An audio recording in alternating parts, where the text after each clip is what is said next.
Ignore, avoid, অবহেলা, এই তিনটা শব্দের সাথে আমরা সবাই পরিচিত, তাই না?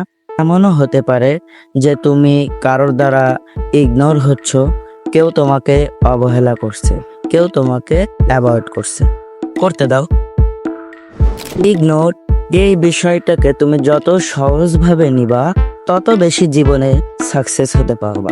কারণ কি দেখো, ইগনোর, এই যে তোমাকে ইগনোর করছে, কোন কারণে করছে, কেন করছে, এইটা যদি তুমি নিজে খুঁজে বের করতে পারো এবং সেই কারণগুলি নিয়ে যদি তুমি নিজেকে শুধরাতে পারো, দেখবা এই ইগনোরটাই হচ্ছে তোমার জন্য একদিন তোমার শক্তির কারণ হয়ে দাঁড়াবে।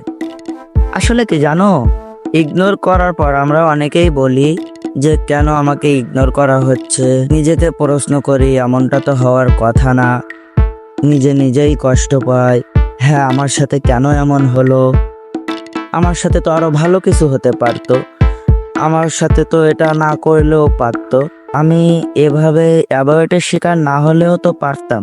কিন্তু দেখো, বুদ্ধিমানেরা কথায় না কাজে বিশ্বাসী। তুমি এই বিষয়টাকে নিয়ে যত ঘাটবা ততই হচ্ছে তোমার আউট টাইম জিরো।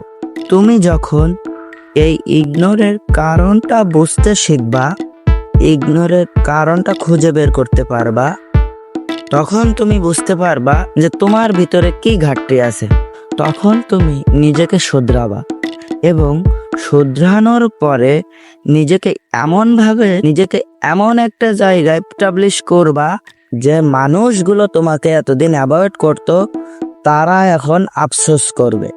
সো আজকে থেকে এটা মাথায় রাখো, যারা তোমাকে বা যারা আমাদেরকে ইগনোর করতো বা ইগনোর করা শিখিয়েছে, তাদেরকে আমরা একদিন আফসোস করাবো।